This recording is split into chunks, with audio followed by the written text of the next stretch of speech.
Why is America First so isolationist? I've been wondering this for a few days now because after I made my video about the conservatives versus the groypers, who are the America First movement, it became apparent in the comments that a lot of people were opposed to the idea of America supporting Israel.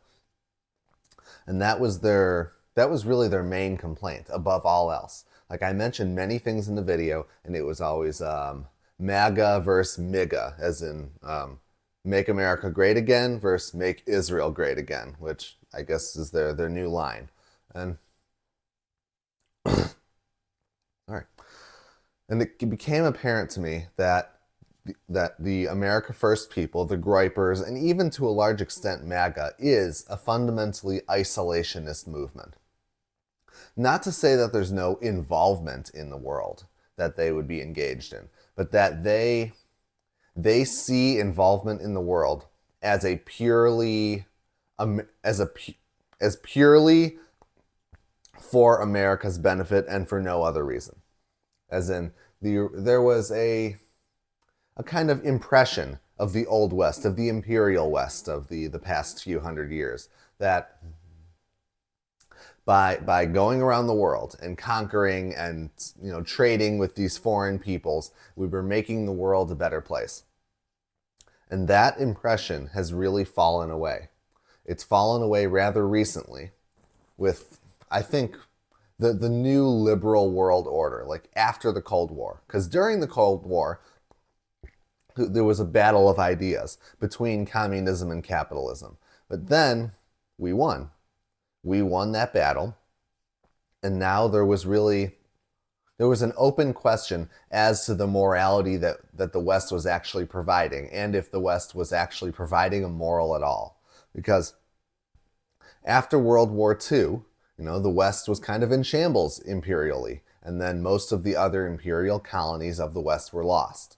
But because they were fighting the Soviet Union, a communist expansionist empire, they reconstituted to a degree. They were able to form their morality as a sort of anti-evil movement, which, fair enough. That works in that instant.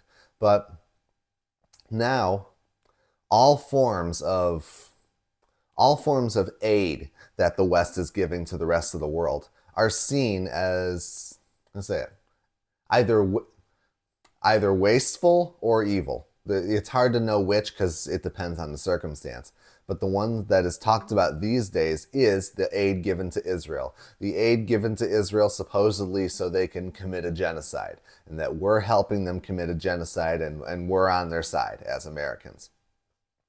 And so that is the isolationist point of view at the moment that is the strongest. And I want to reflect on how we got here. Why is it that a lot of people in America and in the rest of the West are no longer really interested in the affairs of other countries? And if they are, it's usually to condemn some sort of thing that we are doing in those countries. And I think it boils down to the original theory of empire that I alluded to slightly as we got started. That part of the reason that the West expanded its reach, created colonies, was because it saw the rest of the world as uncivilized, and it wanted to bring its civilization and stretch its civilization across the world. Because there was, as a people with that much power projection, they felt that they had a moral mandate. Yeah, that they had a moral mandate, that their morality and their way of life was the best way, and therefore they should spread it to the rest of the world so everyone can live like we in the West lived back then. Not that I was alive then, as you might have intuited. That's what I was trying to say. And it's a very sorry, I'm just trying to collect the thought here so I can get it right.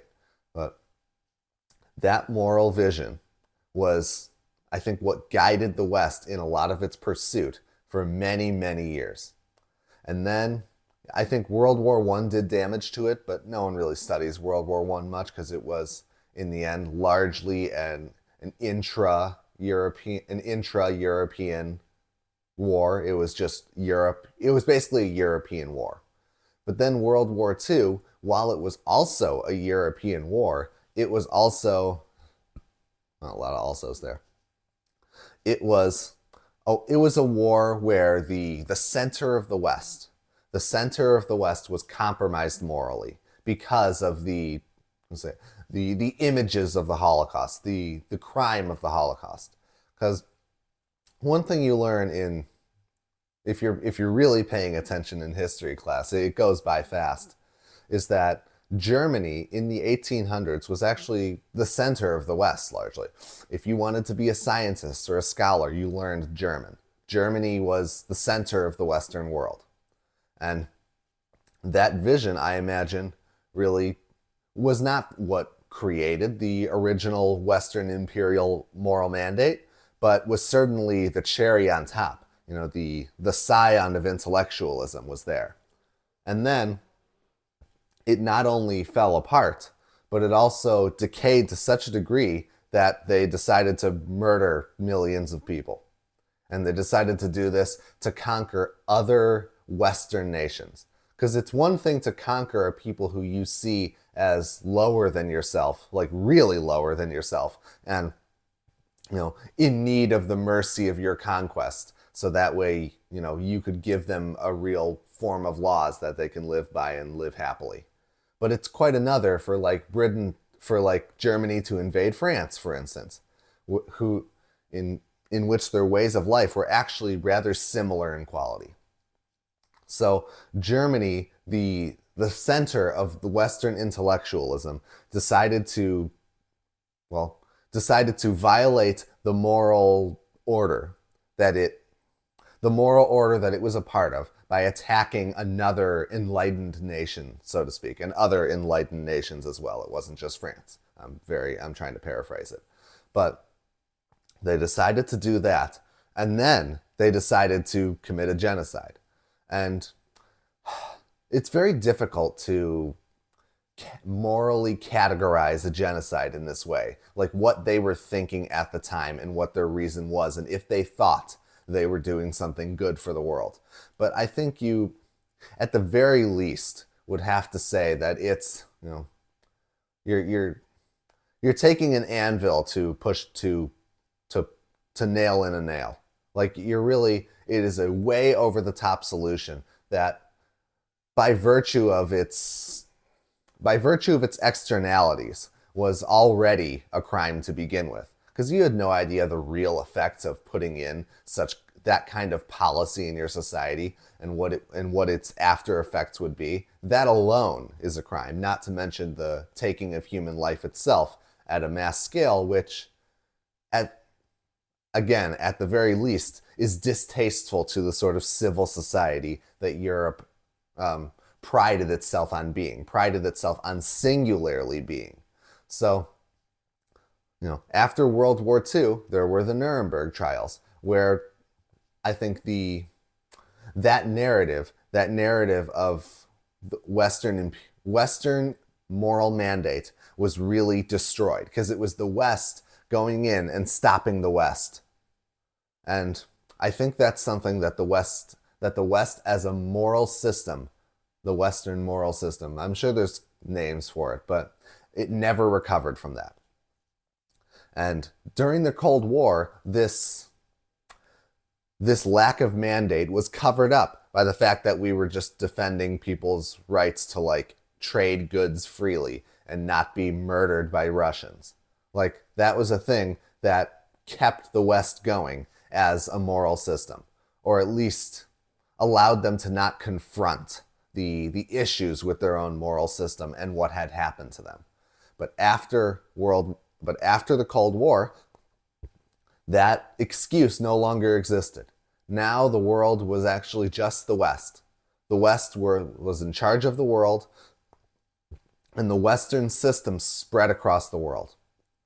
And everyone in the world, especially since the West was trying to fight off the Soviets, the Western system and Western aid was offered to everyone in the world. It was offered to all the countries. There are many countries today that are still heavily reliant on the United States and the rest of the West. And that, I think, brings us to the modern age, where the West already, let's say it, gives a bunch of money. They give a bunch of money to poorer countries, and they give a bunch of security and all the many, many, many favors.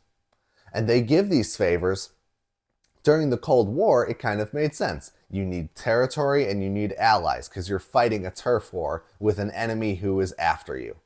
But once the Cold War ended, no such enemy existed anymore. And now we were actually just giving these countries money for free, essentially. You know, the benefit that we would get is like a strategic alliance, I guess. You know, I'm sure there's more to this. I don't want to trot all over every possible benefit, because I'm sure there's at least 10% of the benefits that one could suggest to me. I would say, yes, that's a great benefit. I'm glad we have it. But a lot of them were just over the top. You know, we don't need a lot of these countries in the sense of doing them favors. Like, it's one thing to be an ally to a country, to be a strategic ally to a country that you are friends with, or you share similar values with. That's great, and you guys can cooperate on your defense, and that's excellent, and everyone's happy. But that's not what the West does, mostly.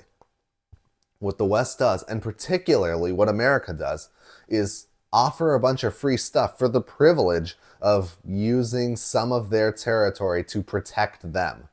Like, why exactly would we have to do Djibouti a favor in order for them to allow us to protect them because they're not capable of protecting themselves? I'm not trying to single out Djibouti. It's just the country that came to mind. It's meant to be a third world country.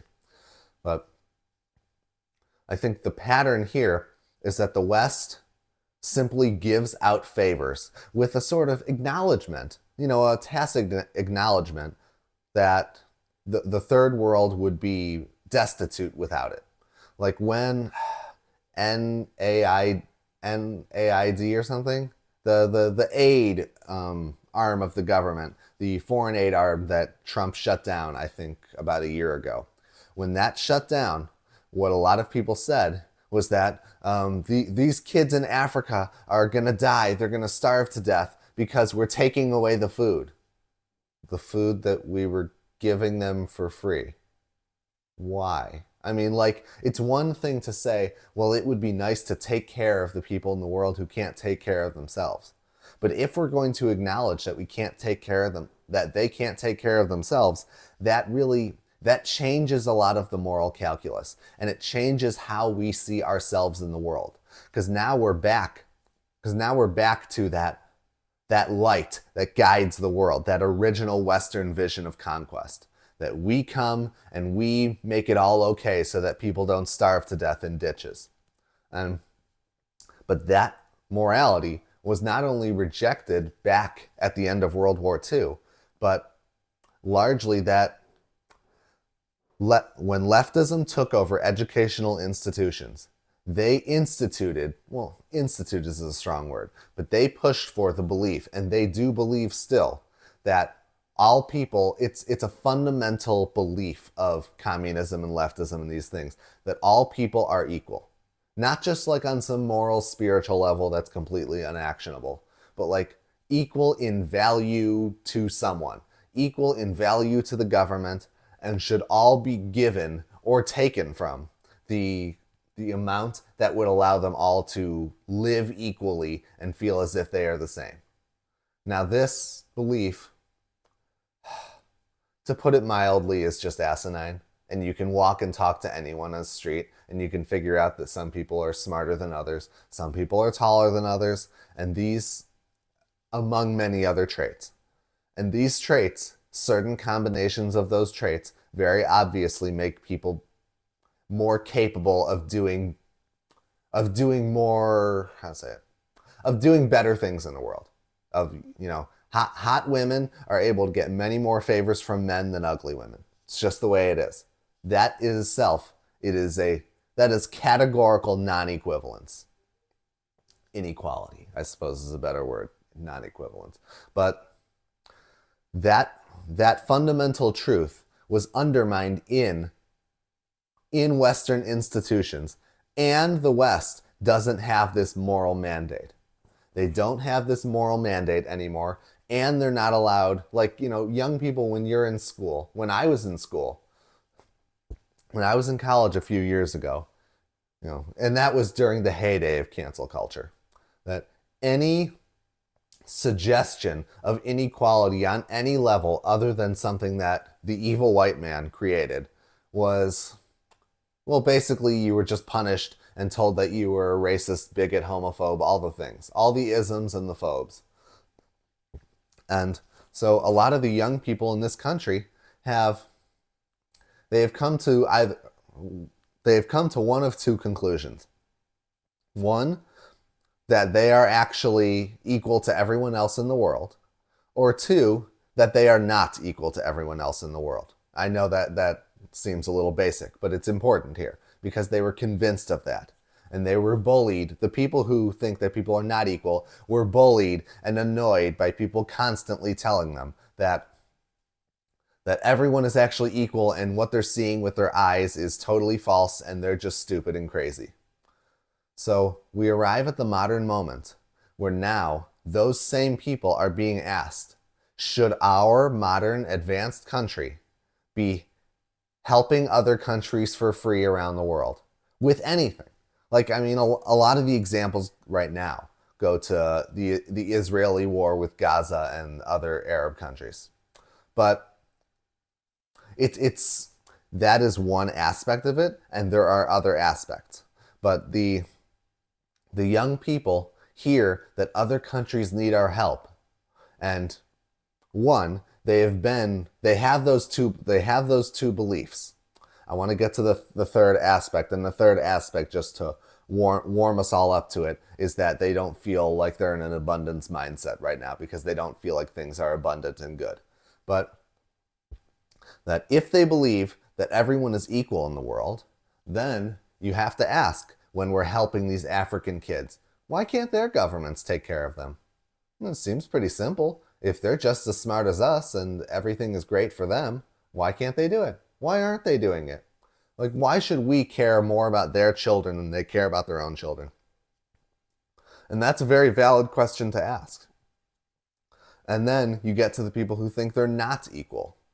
And when we talk about the people who think that they're not equal, that's where it gets a little tricky as to what they believe. And I think a lot of the people who think they're not equal fall on the side of some form of foreign aid. Probably, if you were to put that together with the America First ideology, it would be something closer to, aid that is directly there to help us achieve our goals. Because you can hold America First and we're not all equal in the world in the same hand. Like, there's nothing contradictory about those two.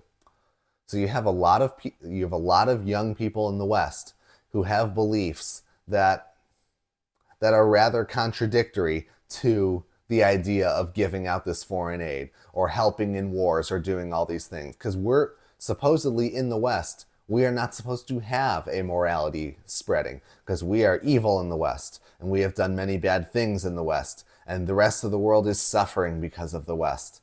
And therefore, we shouldn't interfere. Either we shouldn't interfere, or the rest of the world should just be better, and therefore, again, we don't have to interfere because we have no moral mandate to do so on our own, and we don't have a moral mandate for our own society. So, like, what are we even doing there? So, I think that, along with, as I want to return to now, people don't feel good in our economy. They don't feel good in our society, and they don't feel good in their lives. And there's a lot of aspects as to why, but it is pretty inarguable that they do, that they do not feel good about it. And therefore, you're not really so inclined to save the guy next to you when you feel like you're drowning. And that's what a lot of young people feel like too.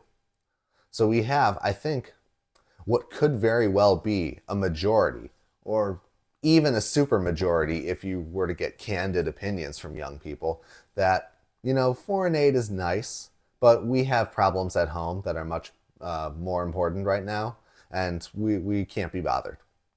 And I think the answer to all this is actually you have to have an enlightened recognition that people are not the same in the world.